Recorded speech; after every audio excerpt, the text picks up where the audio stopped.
Chers amis, bonjour, bienvenue au CIL. CIL pour colloque interdisciplinaire en ligne.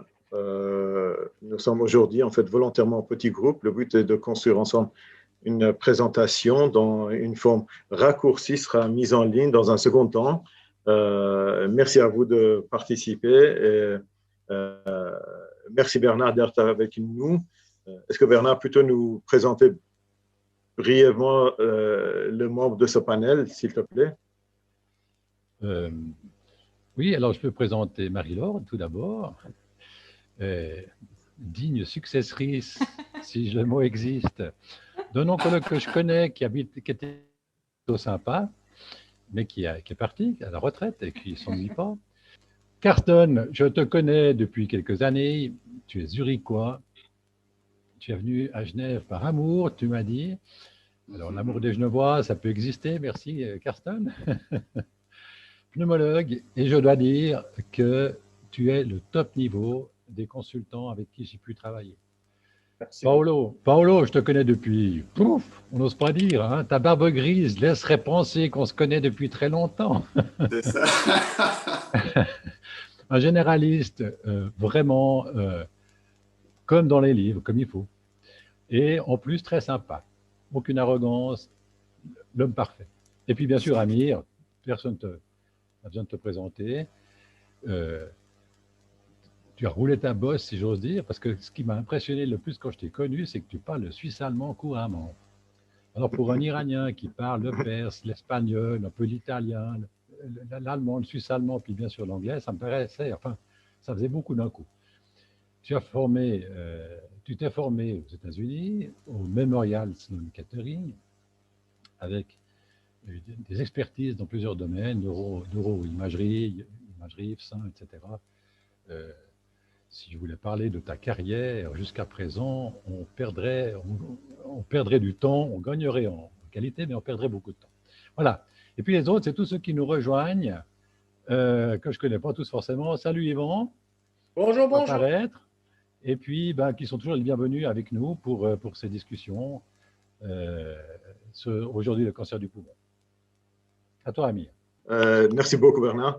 Donc, nous débattons ici de l'imagerie et du cancer du poumon et son importance, en fait, dans la stratégie thérapeutique. Il faut préciser aussi ici que l'idéal, c'est que les gens interviennent en fonction des questions et des remarques.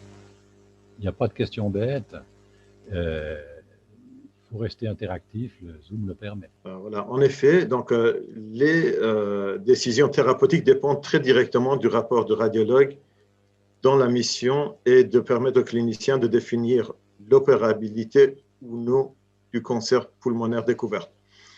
Pour le radiologue, ce qui est vraiment très important, c'est de décrire avec beaucoup de rigueur les éléments qui vont potentiellement contre-indiquer la chirurgie, qui vont peut-être définir que la tumeur est non résécable. Il faut éviter ce qu'on appelle overstaging. Après découverte d'un cancer du poumon, de type, je précise, non petite cellule, les questions essentielles à se poser quant à l'opérabilité sont de 3 niveaux. Donc, niveau oncologique, la décision dépendra du stade pulmonaire. Comment le patient pourrait-il respirer après une lobectomie? Comment est le patient sur le plan médecine interne, son âge, sa comorbidité, le risque anesthésique? Il faudrait répondre oui aux 3 questions pour avancer vers la chirurgie. En ultra résumé, voici la stratégie par stade. Nous en discutons maintenant dans le TNM. Donc, courage, ce n'est pas le plus facile à attaquer, mais on va le faire. Donc, vous connaissez le principe. Vous voyez qu'il y a 3 descripteurs.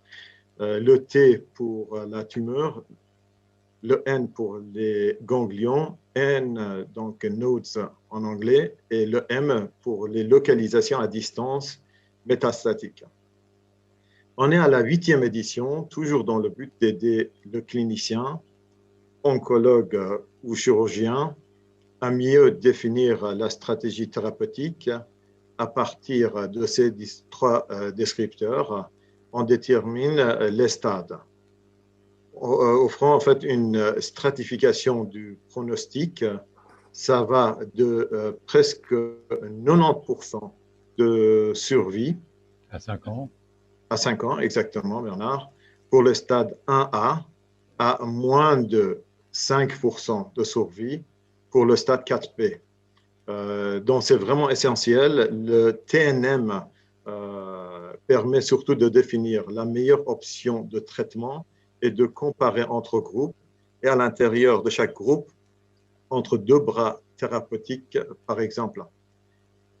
D'une série à l'autre, des améliorations sont toujours à l'optique de mieux définir la stratégie. Les séries, c'est comme les voitures, ici celle des chirurgiens, par exemple. Du TNM 7 au TNM 8, à gauche en rouge, les ajouts ou les modifications. À droite, la même chose, dit autrement. Mais en fait, une revue exhaustive prendrait 1 heure de discussion à elle seule et concernerait plutôt les radiologues, les oncologues et les chirurgiens. Donc, on va essayer de rester ici le plus informatif pour rester focalisé dans l'essentiel par quelques exemples. Dans la 8e classification, les choses ont été affinées. T1 a été subdivisé. Vous voyez, il y a un stade T1A entre 0 et 1 cm, un stade T1B entre 1 cm et 2 cm, etc. Donc, vous le trouvez ça partout. Pour définir le T, soit la taille de la tumeur, en fait, il faut bien sur la mesurer selon les critères qui sont stricts et reproductibles. Voici un exemple. Ce qui est important à signaler tout d'abord, c'est que la mesure doit être faite en fenêtre parenchymateuse. Amir, comment tu fais avec le verre dépoli, avec toutes ces images-là? Pour mesurer, oui, Bernard, ouais, en fait, clairement, on mesure la lésion dans le diamètre le plus grand. Actuellement, 8, c'est comme ça, le plus grand. Le verre dépoli d'alentour est compté dans la lésion, mais on ne compte pas les spicules. On ne compte pas les spicules dans la lésion. Par exemple, ici, vous voyez, les spicules ne sont pas comptés, mais verres dépolis autour de la lésion sont comptés avec la lésion. Et puis là, le poumon, il est moche, non? Exactement, exactement. Donc, en fait, ça, c'est une chose. Et puis, deuxième chose, bien sûr, il faudra décrire la qualité du parenchyme pulmonaire. Ici, donc, l'emphysème, Karsten, il va nous confirmer, c'est évident, emphysème, c'est très important. Il y a des obstructions parenchymateuses, il y a aussi un aplatissement des coupoles, par exemple. Donc, il faut aussi décrire tout ce qui est autour. Ici, donc, vous avez une vidéo qui montre la lésion in toto et des difficultés à mesurer la lésion. Mais En ce qui concerne... Karsten, tu nous fais un commentaire sur l'opérabilité par rapport aux fonctions pulmonaires. Ah oui. Tu vois une image comme ça, d'un emphysème, tu vois. Unmute. Alors, effectivement, bien sûr, basé sur le scanner, on ne peut pas juger l'opérabilité parce qu'il faut d'autres facteurs. Il faut certainement les fonctions pulmonaires. Alors, cliniquement, il y a déjà à l'égard du... Alors, on n'a pas encore vraiment regardé suffisamment le scanner parce qu'il faut aussi regarder est-ce qu'il y a des adénopathies hilaires médiastinales. Il faut regarder est-ce qu'il y a alors des ganglions qui sont pathologiques dans leur court axe dépassant 10 mm. Et à la fin, c'est clair que si on me demande, ça c'est clair, il y a évidemment un emphysème qui est prédominant dans les zones apicaux qui est très significatif. Ça laisse penser que le monsieur a probablement une BPC et c'est clair qu'il faudra lui faire des fonctions pulmonaires. Je dis d'autres facteurs cliniques qui jouent un rôle, c'est sans doute du patient, à l'égard maintenant, si on pense à l'opérabilité, son performance status, alors est-ce qu'il est ECOG score, 3 ou 4, là, on peut déjà oublier de parler d'une opération, ou est-ce qu'il est 0, 1, 2, alors il est actif, ou on peut y penser, est-ce qu'il a eu beaucoup d'autres facteurs qui laissent penser à une atteinte qui est plus significative, comme une perte de poids de plus que 10%, comme une cachexie, comme une albumine qui est bas, tous des facteurs qui pourraient être associés avec des complications post-opératives significatives. Et normalement, dans tout ça, bien sûr, aussi, moi je crois qu'il faut aussi toujours avoir une très low threshold pour contacter un cardiologue et pour voir aussi si on va dans le chemin vers une éventuelle opération de faire un bilan cardiaque avec. Sur les fonctions pulmonaires, je crois que je parlerai plus tard dans cette discussion. Je ne sais pas si je peux répondre là. Ouais, voyons les images d'abord. Là, on va, en ce qui concerne les différences, on va commencer par la taille T. Donc, ce qui est le plus difficile, mais il y avait 5 items principaux, comme il vient de dire Karsten. En fait, c'est l'envahissement des branches proximales, la présence d'une atélectasie, l'extension par contiguïté, comme il vient de dire, l'existence de nodules satellites, parce que tout peut devenir très compliqué, en effet, pour une même taille tumorale, en fonction de l'envahissement. Il s'agit d'un T2, T3 ou T4. Si vous observez un envahissement de la carène, vous êtes classé T4. On ne fait plus la mesure de la distance par rapport à la carène. Ça, c'est ce qui a changé sur le classement de cette année. Soit un envahissement de la carène, alors T4. S'il n'y a pas d'envahissement de la carène, on est à un stade T2. Marie-Laure, les chirurgiens, ils arrivent à opérer quand c'est tout proche comme ça? Non, des tumeurs T4 sont... Alors, c'est compliqué T4, chirurgicalement. ça veut dire qu'ils ne vont pas l'opérer, mais là, un T2, comme sur le dessin. Alors, les critères de l'opérabilité dépendent... Non, je pense que T2, je pense que c'est possible. L'idéal, ce serait d'avoir des tumeurs de moins de 3 cm, sans atteinte ganglionnaire, évidemment. Alors, voilà. Donc, l'idéal, c'est des tumeurs T2. Ça, c'est l'idéal CN0. Donc, des tumeurs jusqu'à T2, donc des tumeurs jusqu'à 3 cm et sans atteinte ganglionnaire, ça, c'est une indication à une chirurgie d'emblée. Maintenant, il faut évaluer, comme disait Karsten, les ganglions médiastinaux. Donc, ça, c'est la seconde étape. Si on a une atteinte ganglionnaire médiastinale et une tumeur de plus de 3 cm, il faut une confirmation du tissu. C'est-à-dire qu'il faut aller chercher ces ganglions médiastinaux pour voir s'il y a des cellules cancéreuses dedans, avec 2 stratégies. Classiquement, c'est la broncho avec les bus. Et idéalement, il faut que les ganglions médiastinaux soient négatifs. Et si c'est le cas, on va directement à la chirurgie. Si les ganglions sont positifs au niveau médiastinal avec les bus, il faut une médiastinoscopie. Et après, on parle d'un traitement multimodal avec radiothérapie, etc., etc. Mais donc, pour la résection chirurgicale d'emblée, il faut retenir peut-être la taille inférieure ou égale à 3 cm et l'absence d'atteinte ganglionnaire, c'est-à-dire CN0 ou CN1, avec une confirmation histologique négative, soit par ébus, soit par médiastinoscopie. Ma question, elle était très localisée sur la carène, la chirurgie tout près de la carène. Ils font quoi? Ils font une plastie, si c'est tout près. Sur le dessin, T2, c'est jusqu'à la carène. Je sais ça pas. Veut dire que ça veut dire que là, les chirurgiens, ils arrivent à couper et puis fermer.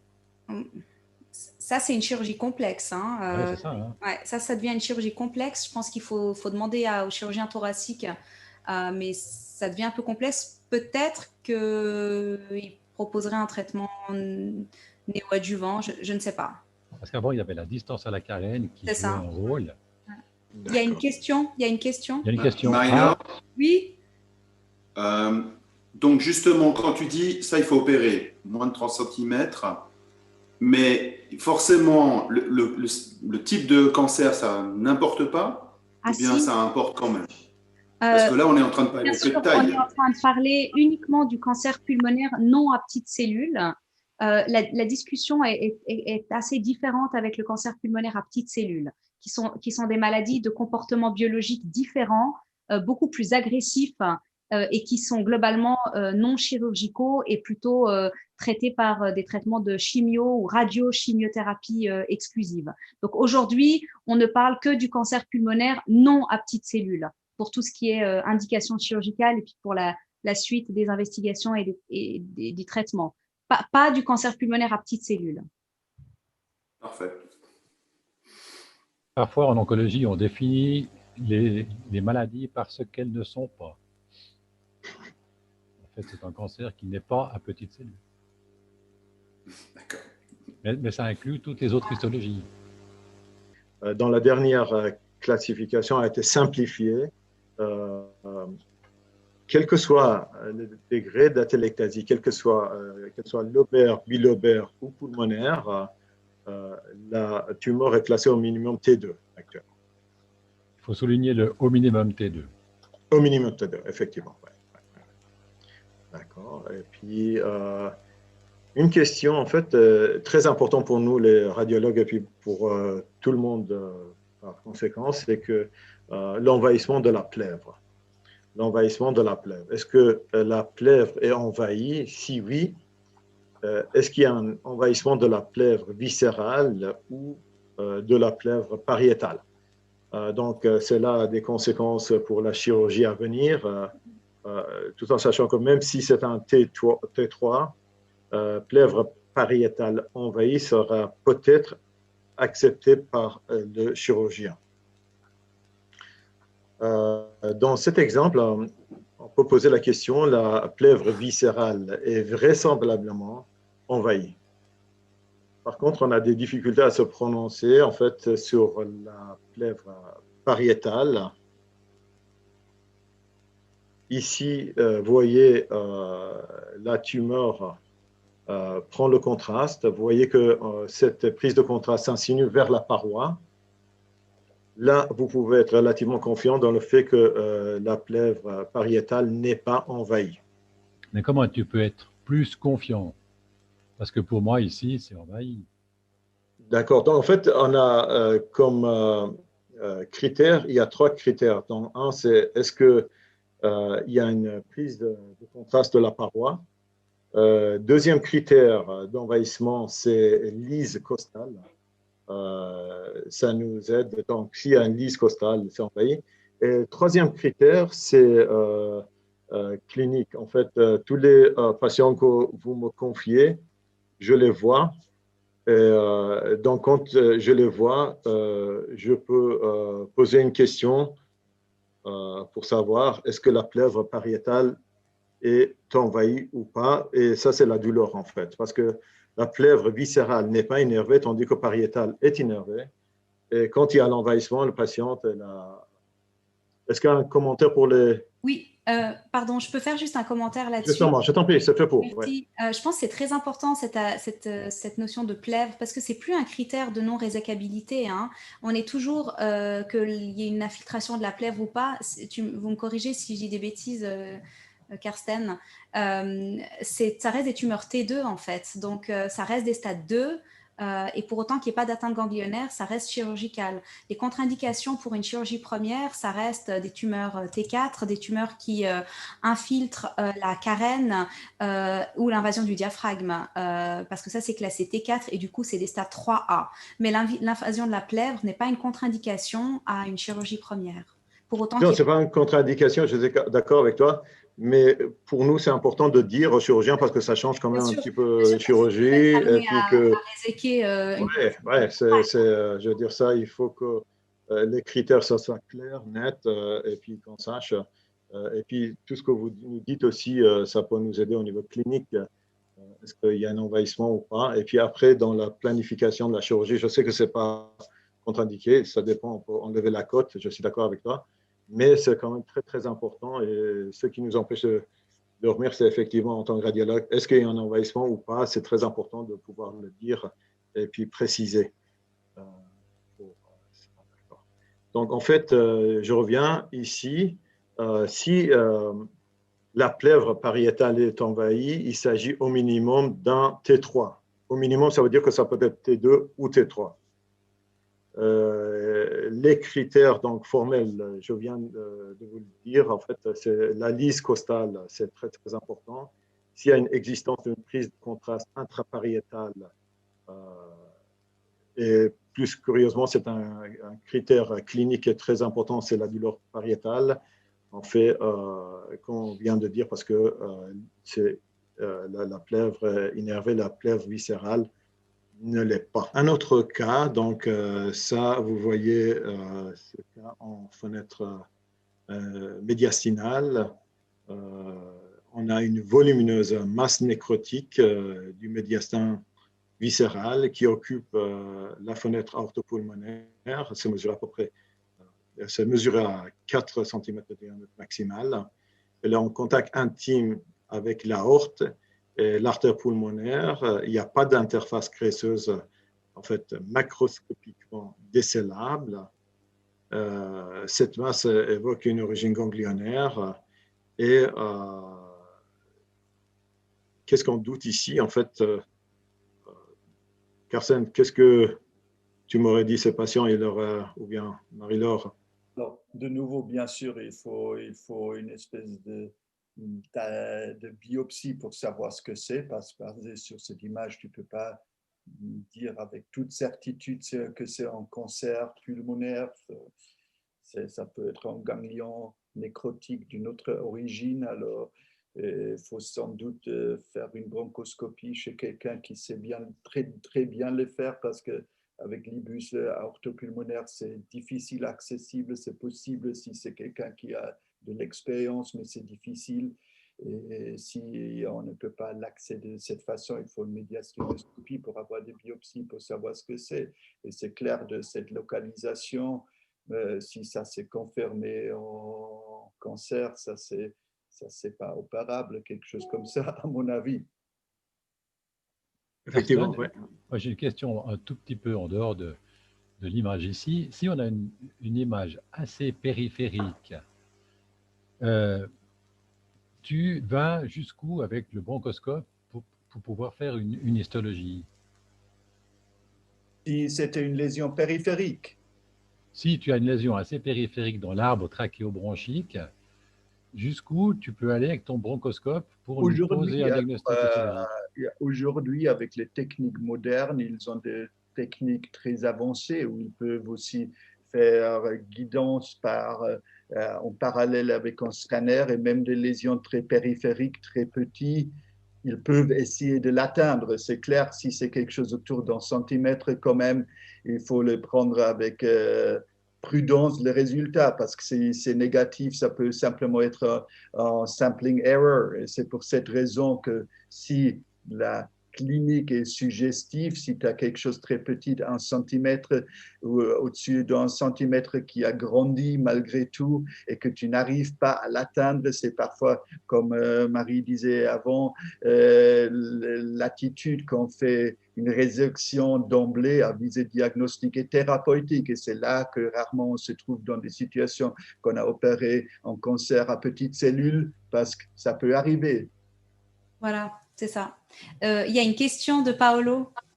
Donc, c'est exactement dans le même style que pour Bernard, mais moi qui n'ai jamais vu une bronchoscopie, quand tu y vas, tu vois la tumeur qui est dans la bronche, alors, ou bien tu fais une biopsie à travers? Non, normalement, alors si c'est quelque chose de central, tu vas le voir. Tu peux, parfois, tu tombes sur le tumeur. Si c'est dans le lobe segmentaire, tu vas possiblement le voir s'il y a une invasion endobronchique.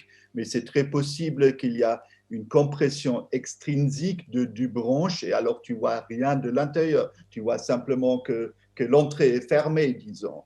Et puis, les lésions qui sont plus périphériques, tu ne les vois pas. Tu ne les vois pas. Alors, moi, comme vous savez, je ne fais plus maintenant des bronchoscopies, mais ce que je faisais à Zurich ou en Nouvelle-Zélande, on avait une radiographie. Alors, durant la bronchoscopie, tu avais quelque chose de deux-dimensionnel, et tu avais l'ombre de la lésion, et tu essayais, avec tes connaissances anatomiques, d'aller dans le correct subsegment endobronchique pour l'atteindre.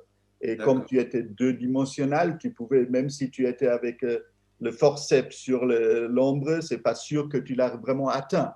Ça pouvait être au front ou derrière toi. Oui. Ok, très bien. Mais maintenant, en fait, il faut savoir que l'idée de la bronchoscopie, ça permet d'avoir un status endobronchique. Et ça, c'est assez intéressant pour nous de savoir si la tumeur, elle infiltre les bronches, s'il y a une sténose, s'il y a un risque d'obstruction, atélectase, etc. Donc, c'est toujours intéressant d'avoir une bronchoscopie pour avoir un status endobronchique. Mais comme disait Kersten, on voit pas toujours la tumeur. Alors, comment la biopsier? Ils ont ces systèmes de GPS, en fait, maintenant, qui guident, en fait, l'ultrason vers la tumeur. Il permet des biopsies à distance sans visualiser à l'œil la tumeur ou le nodule à biopsier. Et puis, ils ont encore un système encore plus performant qui s'appelle l'électronavigation. Alors, ne me demande pas exactement comment ça fonctionne, mais c'est encore plus précis que le GPS et ça permet vraiment d'aller accéder à des nodules très mal placés, profonds, pas visibles, de petite taille. Donc, ils sont vraiment capables de faire des biopsies à distance sans visualiser la lésion via le status endobronchique. Après, nous, c'est vrai, quand on a des nodules périphériques, on préférera la biopsie sous scanner parce que c'est quand même moins invasif. Et puis pour autant qu'il n'y ait pas un emphysème important, et si c'est bien fait, c'est relativement peu risqué. Voilà. Mais la bronchoscopie a cet avantage du status endobronchique qui peut être extrêmement intéressant si on a une tumeur centrale, par exemple, pour prévenir des complications loco-régionales potentielles. Moi, je crois effectivement les deux choses sont complémentaires, même si on a fait la biopsie transthoracique.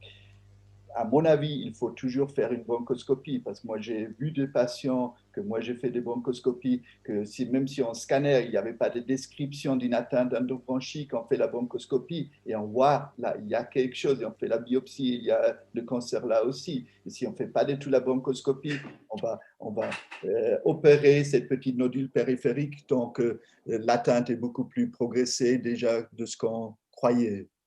Je crois que ça fait partie du staging pour moi. Nous, on voit des fois dans les rapports, et Marie-Laure t'a mentionné tout à l'heure, EBUS. EBUS. Alors, ça veut dire quoi? Endobronchial ultrasound. C'est une biopsie guidée par ultrason. C'est ça. Mais par quelle voie? Endobronchique. Endobronchique. Endobronchique, très rarement aussi par l'œsophage, s'il y a quelque peu d'adénopathie qu'on ne peut pas mieux atteindre par l'œsophage, mais ça, c'est vraiment plutôt rare. Voilà, c'est ça la question. Donc, en fait, la lésion, Marie-Laure ou Kirsten, donc, Par où passe le récurrent? là. Ouais, si ça prend les récurrents, c'était 4 au lieu, si ça n'a pas changé dans les dernières versions, mais en principe, récurrent, c'était 4, c'est inopérable a priori. Mais tu peux montrer avec la flèche où passe le récurrent, Amir? Je fais même mieux. Attends, je vous ai fait. Voilà. Donc, ça vient là. Est-ce que vous voyez? Oui. Ça passe sous l'aorte. Et puis, ça remonte. Et puis, vous le voyez là. Ça va vers le haut. Donc, là, la masse, je l'ai mis ici comme blanc ici. Et effectivement, ça peut comprimer. Elle avait la voie qui était altérée. Et c'est ce que vous appelez la fenêtre aortopulmonaire. Correct. Exactement. Et puis le phrénique, il passe où? Le nerf phrénique passe exactement à côté. Là. Je ne sais pas si c'est... Vous le voyez là, c'est très fin. Ça, c'est le nerf phrénique qui passe à côté. Ça va à droite. C'est la vignette que je viens de vous montrer. À gauche, c'est quelqu'un d'autre avec une paralysie diaphragmatique. Pour montrer la différence, c'est ça qu'on cherche. À gauche, le diaphragme, c'est l'aspect normal. Et à droite, une autre patiente avec une paralysie diaphragmatique. Si je comprends bien, en fait, cette paralysie diaphragmatique est due à une atteinte du récurrent, c'est ça? Le nerf phrénique. Alors, du nerf phrénique. Oui. Ok. Exactement. Alors, exactement. Les tumeurs T4, dans le dernier TNM, c'est des tumeurs supérieures à 7 cm. Mais finalement, ça se comporte comme des tumeurs qui infiltrent le diaphragme. Donc, c'est le même pronostic. Et en fait, c'est des tumeurs qui sont non opérables. Exactement. On va parler de ça. S'il y a un envahissement de plèvre médiastin, on va parler de ça tout à l'heure. Effectivement, il y a des petits changements assez intéressants. Il y a une question de Paolo. Paolo. Donc, le temps que vous avez pris à nous montrer ça, ça veut dire que du moment que cliniquement on a un problème au niveau de la voix ou au niveau du diaphragme, c'est que probablement on a un envahissement au niveau de la fenêtre aortopulmonaire, donc quelque part on est dans un cancer bien avancé. D'accord, dans la nouvelle donc, en fait, version, s'il y a une atteinte des gros vaisseaux, vertèbres, oesophage, corps, c'est T4. Si par contre c'est l'apex ou médiastin, c'est un T3. Ça, c'est un cas que Marie-Laure nous a prêté. Marie-Laure, tu peux Oui, juste dire volontiers. deux mots, Alors, s'il te plaît? oui, alors je la connais bien. C'est une charmante patiente. Ah, c'est laquelle? C'est Madame V? Exactement. Ouais. Non, c'est une charmante patiente qui est en excellente santé habituelle. Elle a une petite septantaine, je crois, très sportive, très active, aucune comorbidité majeure. Et elle rentre dans sa maladie, non pas avec des symptômes respiratoires, mais avec une crise d'épilepsie inaugurale. Et d'où l'intérêt, je profite de faire une petite parenthèse pour le bilan d'extension avant chirurgie, même si vous avez un tout petit nodule pulmonaire, en réalité, il ne faut pas oublier de bilanter le cerveau. Donc en gros, je rebondirai après sur l'IRM cérébral, mais donc c'est une dame qui rentre dans sa maladie avec une crise d'épi et dans le bilan d'extension de 3 métastases cérébrales, on lui découvre cette volumineuse tumeur pulmonaire du lobe supérieur droit. Donc, c'était un adénocarcinome pulmonaire qui était évidemment pas opérable au vu de l'atteinte métastatique, en tout cas au départ. Et puis, il y avait également une atteinte ganglionnaire. Amir, peut-être que tu pourras mieux la décrire, mais il y avait une atteinte ganglionnaire médiastino-hilaire. Donc, c'est une tumeur qui n'est pas jugée opérable et c'est une dame qui a débuté un traitement systémique. D'abord, une radiothérapie cérébrale à visée de contrôle local et ensuite un traitement systémique pour son adénocarcinome pulmonaire. Exactement. Et puis, devant les témoins, j'aimerais bien préciser que avec Marie-Laure, on va faire une deuxième présentation pour les tumeurs. Notamment, on va le montrer dans une autre présentation qu'elle va faire. Oui, parce que j'étais très enthousiaste de vous parler du traitement systémique, mais Bernard et Amir m'ont dit calme-toi, c'est pas pour cette fois. Donc voilà, je suis un peu, comment dire, frustrée, mais ce sera pour une prochaine fois. Non, c'est promis, c'était juste pour les questions de temps. Et puis que TNM, c'est quand même tellement base de tout que. Mais on garde ton offre et puis ça sera pour début de l'année prochaine. C'était un prétexte pour te voir souvent, Marie-Laure. Exactement. D'accord. Donc, bon, ça, c'est un PET scan. Mais le PET scan, il n'est pas toujours utile. Alors, la question, c'est pour qui? Ça veut dire que si le scanner montre des métastases à distance, le PET scan n'a aucun intérêt. Non, je pense que l'intérêt du PET-CT, c'est surtout préopératoire, ou alors si on cherche la tumeur primitive. Admettons qu'on n'ait pas d'explication claire sur le scanner et puis qu'on cherche la cible, le PET-CT est indiqué. Dans le cancer du poumon, c'est vrai que pour toute tumeur localisée à visée curative, on aimerait bien un PET-CT. Parce qu'on veut un vrai bilan d'extension complet, être sûr qu'au moment où on opère, on n'ait pas de surprise avec une métastase à distance qu'on n'aurait pas vue. Mais oui. Ma question était provocatrice là, parce que la dame, elle a une crise d'épi, elle a des métastases cérébrales, donc le PET scanner, il n'a pas d'intérêt. Je pense qu'on aurait pu faire un scanner seul. On l'aurait bien vu, je pense, cette tumeur au scanner. Absolument. En fait, oui, quand il y a métastase, un scanner, c'est des guidelines, c'est scanner thoraco-abdominopelvien. Mais j'ajoute, en fait, c'est tout à fait comme elle a dit Marie-Laure, ajoutez aussi, s'il vous plaît, scanner cérébral. C'est même injection, elle est sur la table. On regarde aussi au niveau de cerveau pour passer à côté des métastases cérébrales. Moi, je pense que l'IRM est meilleur. Personnellement, j'aurais tendance à faire des IRM cérébrales. On a raté quelques métastases sur le scanner. Si on veut faire le staging vraiment correct, il faut faire un IRM cérébral. Après, c'est controversé, hein. Il y a des sociétés savantes qui recommandent l'IRM cérébral pour tout le monde. Il y a des sociétés savantes qui ne recommandent pas l'IRM, sauf pour les stades 3 et 4 qui ont des symptômes cérébraux. Et puis, il y a une société savante qui recommande l'IRM sauf pour les patients avec des stades 1A. Donc, en gros, la recommandation qu'il faut que nous, je dirais, on garde, c'est que tout patient qui a une intention curative pour une tumeur localisée, on fait une IRM cérébrale pour être sûr qu'il n'y a pas de lésion secondaire. Évidemment, tout patient qui a des symptômes neurologiques, on fera une IRM en situation avancée, pardon, on fera une IRM cérébrale. Et ça, c'est pour le non à petite cellule. Pour le petite cellule, c'est systématique parce que le petite cellule est un cancer qui fait des métastases cérébrales. Et je dois vous avouer que j'ai 2 cas récemment où le patient est parfaitement asymptomatique, une maladie qui est contrôlée sur le plan systémique et qui développe des métastases cérébrales. Donc, je pense que petite cellule, c'est différent la discussion. IRM cérébral, c'est systématique. Pour les non-petites cellules qu'on discute aujourd'hui, moi, je pense que l'IRM cérébral reste le gold standard dès qu'on a une intention à visée curative. Très content d'entendre ça, effectivement. IRM cérébral, je suis tout à fait. Il y a une question encore, Amir. Paolo. Juste de manière pratique, puisque de temps en temps on est confronté à ça, les assurances nous permettent de faire tous ces examens les uns derrière les autres le même jour ou il faut décaler?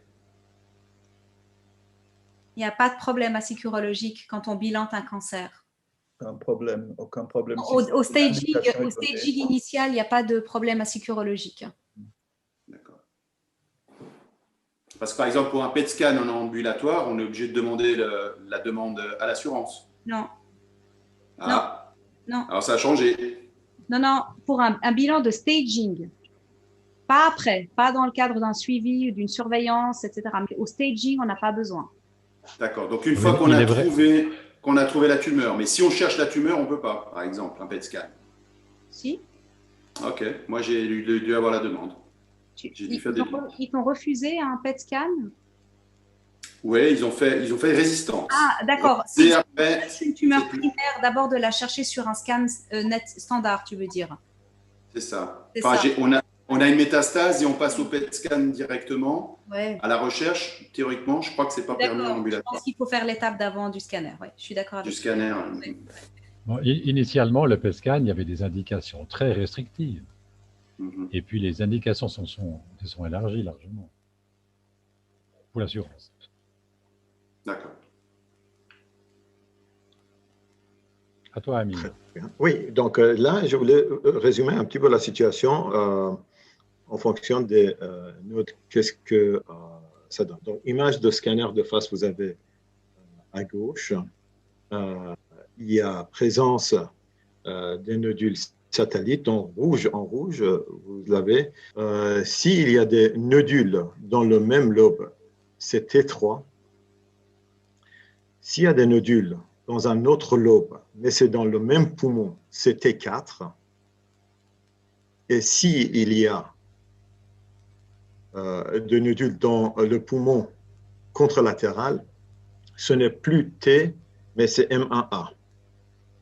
Et le patient est dans la situation d'emblée métastatique. À gauche, donc, il y a une simulation pour résumer ça. Vous voyez qu'il y a une petite tumeur T1 pour devenir T3, ça peut devenir T4 ou M+. Amir, oui. Quand tu as 2 nodules dans 2 poumons différents, comment est-ce que tu peux être sûr qu'il ne s'agit pas de 2 néoplasies synchrones? Et comment savoir si c'est vraiment un nodule métastatique contralatéral? Donc, en gros, la question, et c'est très challenging ça, c'est de se dire que quand on a 4 nodules satellites, c'est plus compatible avec des métastases. Mais quand on a 2 nodules dans 2 lobes différents ou dans 2 poumons différents, nous, on les considère comme 2 primaires potentiels et on les prend en charge comme 2 primaires. Absolument, tu as absolument raison. Il faut les discuter au tumor board et j'ai eu des cas où d'abord une côté était opérée et puis on a suivi l'autre côté bouge, on l'enlève aussi et parfois ce sont même des histologies différentes. Ouais, alors, on a la preuve que ce n'est pas la même tumeur et tant qu'il n'y a aucune atteinte médiastinale hilaire, j'ai toujours une grande doute si ça c'est vraiment métastatique. C'est clair, si on a tout plein des adénopathies hilaires médiastinales, ça le rend plus vraisemblable. Mais si c'est une situation N0, moi je dirais a priori pour les patients, peut-être c'est synchrone et ça n'a rien à voir avec une situation métastatique. Oui, effectivement. La dissémination, quand il y a des lésions satellites, elle est quoi? Hématogène, lymphatique, endobronchique?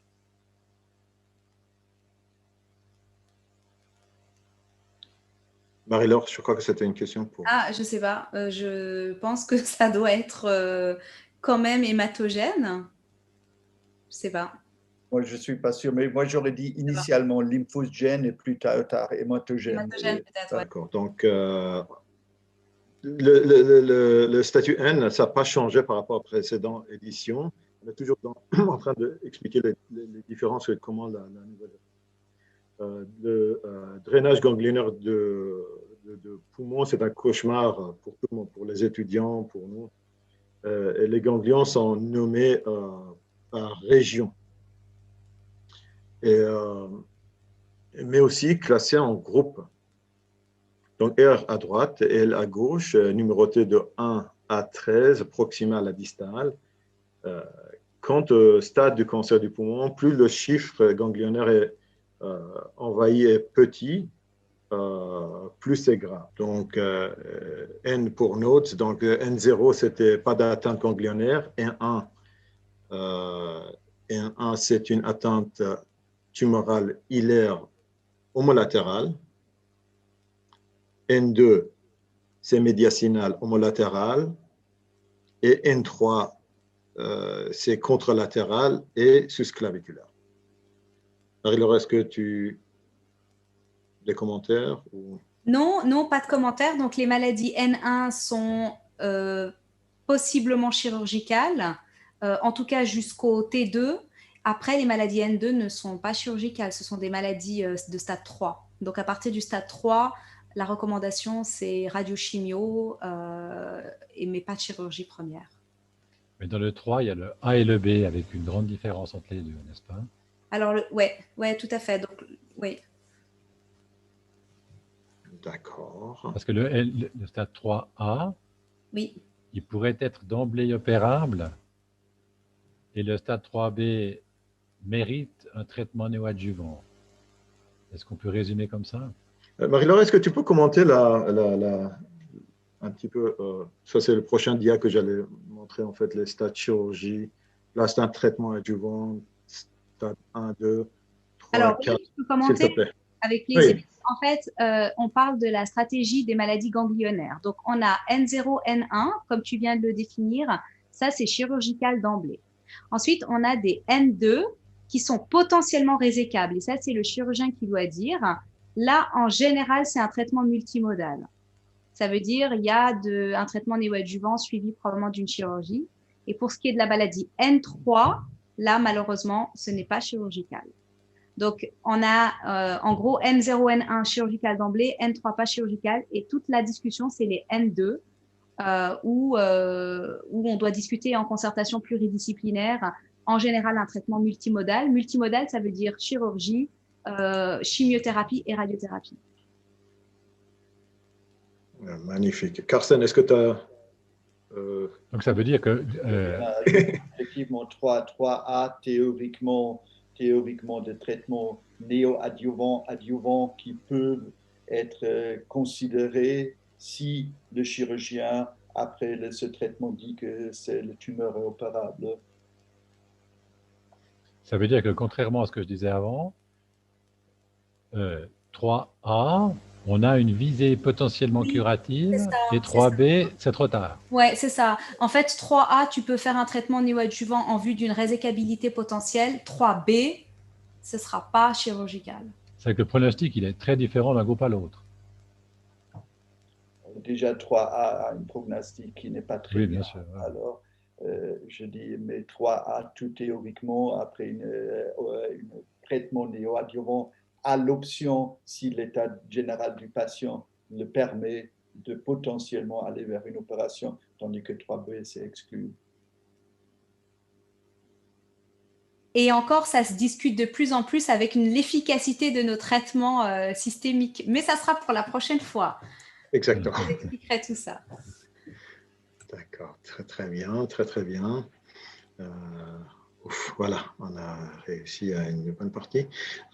Donc, une petite parenthèse, en fait, je fais une pause de pub au milieu de film. Le CIL proposera un tutoriel de lecture de radiographie thorax normale et autre d'une lecture des lignes médiastinales début 2021.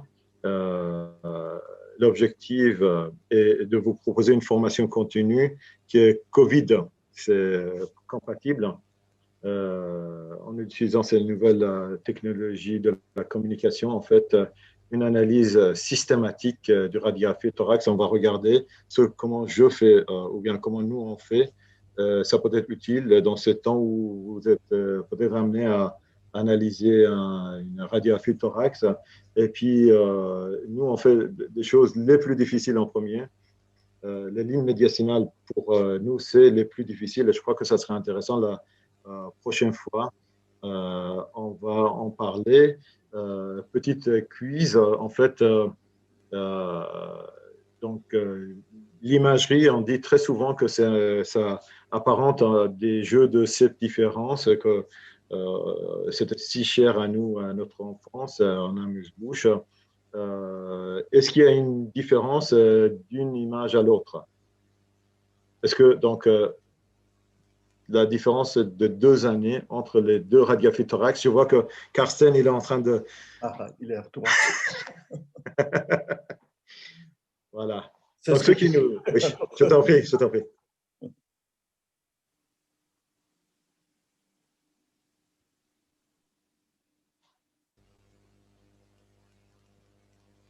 Ça veut dire que tout le monde a trouvé. Oui, c'est bien possible. Bravo. Alors là, effectivement, il y a une petite opacité qui est apparue. Et puis, comme j'avais un prof à New York qui me disait toujours qu'Amir, il n'y a rien qui te rend plus intelligent que des radiographies antérieures. Et puis que ça nous permet. Donc, c'est pour ça que nous, dès qu'on a un cas, on vous demande de nous envoyer les clichés antérieurs comparés. C'est la meilleure manière de trouver. Après, c'est facile. Au scanner, tout le monde peut voir ça. Mais voir là-dessus, si on n'a pas de comparatif, je ne sais pas si ce serait aussi évident que ça. Oui, ça c'est un point très très important, Amir, hein, et je rebondis là-dessus Je parce t'en prie. qu'on s'est excité sur une pauvre dame qui avait un antécédent de cancer du sein la semaine dernière parce qu'elle avait mal au dos. On lui a fait un scanner puis une IRM qui mettait en évidence une lésion de L1. Et puis on lui a tourné autour, on lui a dit qu'elle avait une récidive métastatique. On a complété avec un PET, on a refait une mammo, on a été jusqu'à la biopsie. Enfin, on voulait aller, pardon, jusqu'à la biopsie, jusqu'à ce qu'un radiologue extrêmement compétent et intelligent a ressorti une image antérieure qui retrouvait déjà cette lésion il y a 5 ans. Donc je pense que ça, c'est vraiment très important et c'est toujours ce qu'on doit regarder avant de s'exciter, c'est les imageries antérieures, évidemment. Ça rassure hein, souvent beaucoup si on peut montrer que c'était déjà présent il y a 5 ans. C'est notre travail, c'est un travail de Sherlock Holmes. Il faut qu'on aille chercher des clichés antérieurs, appeler, trouver. Et puis, puisque… Il y a Paolo qui a une question. Paolo, excuse-moi. Alors, déjà, première question provocante. Les radiologues, vous vous êtes mis ensemble pour justement retrouver les anciens clichés, autre chose comme ça. Premièrement, vous avez une base de données finalement que vous pourriez consulter vous-même. Entre vous? Entre vous, puisque tous les centres de radiologie, vous avez tous des images. Effectivement, je veux dire, pour chaque patient, on demande où ça a été fait et puis on appelle, par exemple, l'hôpital cantonal ou les collègues ou ailleurs. Et puis ça, c'est un travail qu'on le fait, même si c'est à l'hôpital maintenant, on nous demande de faire signer une feuille par les patients avant qu'on puisse récupérer les images. Mais on le fait volontiers. On a toujours fait… les gens qui ont travaillé avec nous savent qu'en fait, on va vraiment chercher les clichés antérieurs. Voilà, mais ça veut dire que tu n'as pas un accès privilégié. Ça, c'est la première. Non, je crois qu'il n'y a personne il n'y a pas de base de données à cause de HIPAA. On n'a pas de base de données généralisée, à ma connaissance encore. Et puis, j'ai deux autres questions un peu provocantes. C'est le avant et le après la tumeur. Puisque là, on a parlé de la tumeur. On voit bien qu'il faut essayer de la classer pour la traiter. Mais finalement, en tant que généraliste, quel est l'examen qui nous permet de trouver finalement facilement être en T1 alors qu'on a beaucoup de fumeurs qu'on n'arrive pas à arrêter de fumer? Et puis la deuxième, c'est qu'une fois qu'il est T1 et qu'on a guéri à 5 ans, est-ce qu'on a des données qui permettent de dire que celui qui a arrêté de fumer va vivre plus longtemps que celui qui n'a pas arrêté? Parce que finalement, on est toujours dans ce paradoxe de gens qui s'en sont sortis de leur cancer, mais finalement qui continuent à fumer. Alors, il y a deux questions, deux parties. Oui, avant-après. Voilà, donc première partie, c'est que on va faire une présentation juste sur l'examen approprié à demander. Est-ce que c'est quoi le dépistage? Est-ce que c'est radiographie thorax? Ça, c'est la prochaine fois avec Bernard. On va vous parler de l'étude de Nelson, ça, c'est le prochain, effectivement, partie de… Mais il y a quand même, on doit discuter quand même la réalisation d'un scanner thoracique low dose. Ça, je laisse à Bernard. Est-ce que tu peux, on a beaucoup regardé cette question avec Bernard.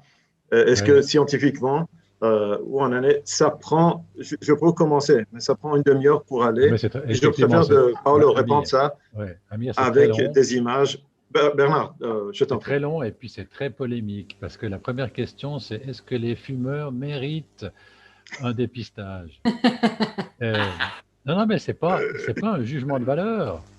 C'est de savoir si le scanner low dose, il apporte réellement quelque chose.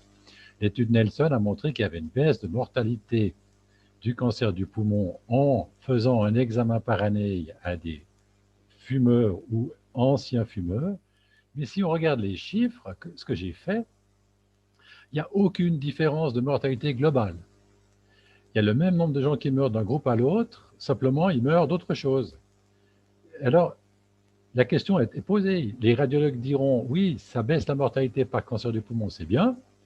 Puis les épidémiologistes, ils diront, ouais, mais ça sert à quoi?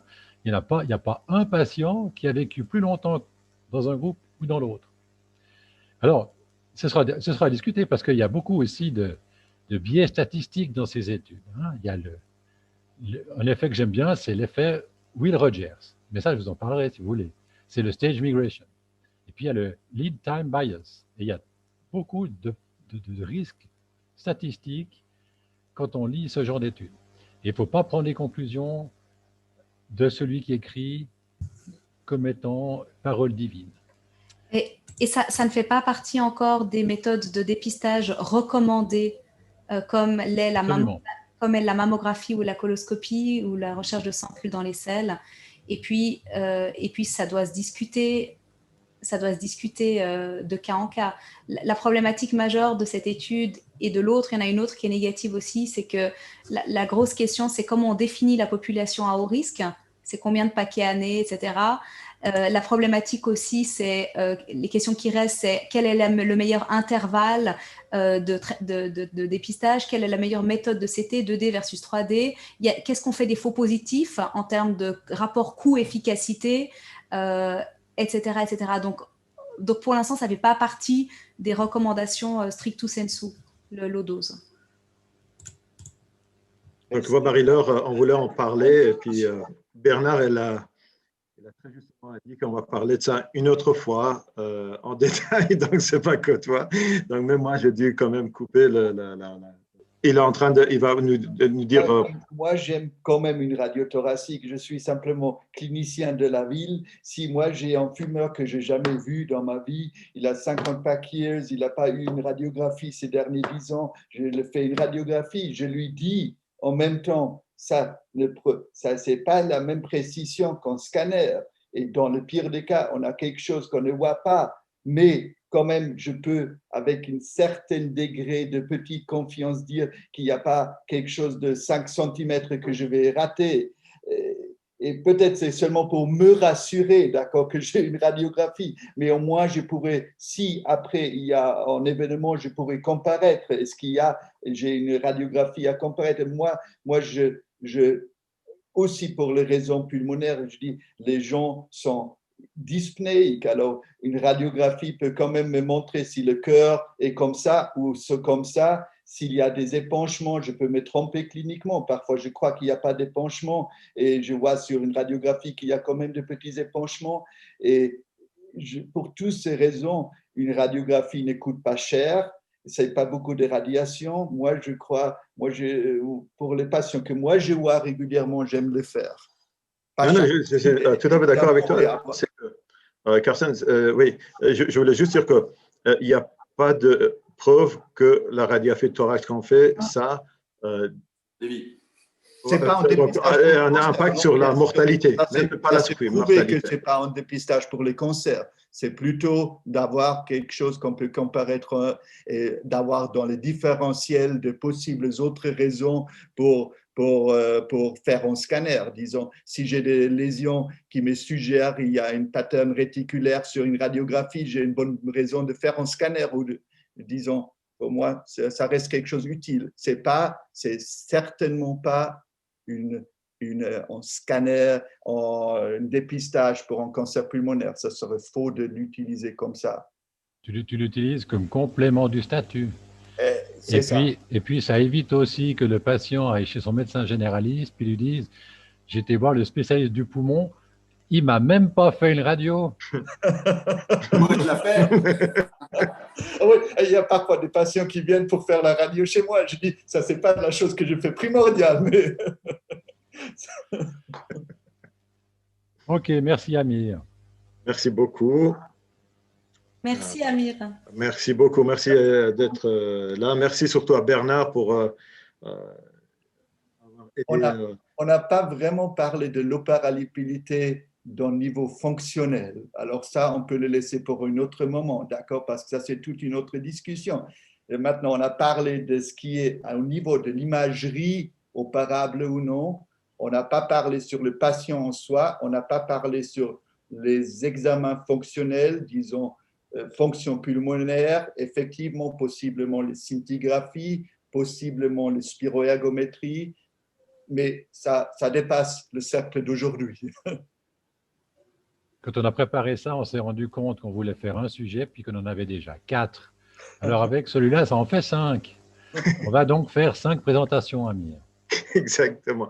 Et puis Carsten, alors, je crois que Carsten, il s'est porté volontaire pour la partie qu'il vient de dire pour la prochaine fois, Carsten. Je crois qu'il y a des thèmes. Bien, volontaire. Super. Magnifique. Non, merci beaucoup. Alors, merci à tous. Merci à tous. Merci beaucoup. Bon courage à tout le monde. Au revoir. Bonne santé à tous. À bientôt. Merci Marie-Laure. Merci Paolo. Merci tout le monde. Au revoir. Au revoir. Ciao.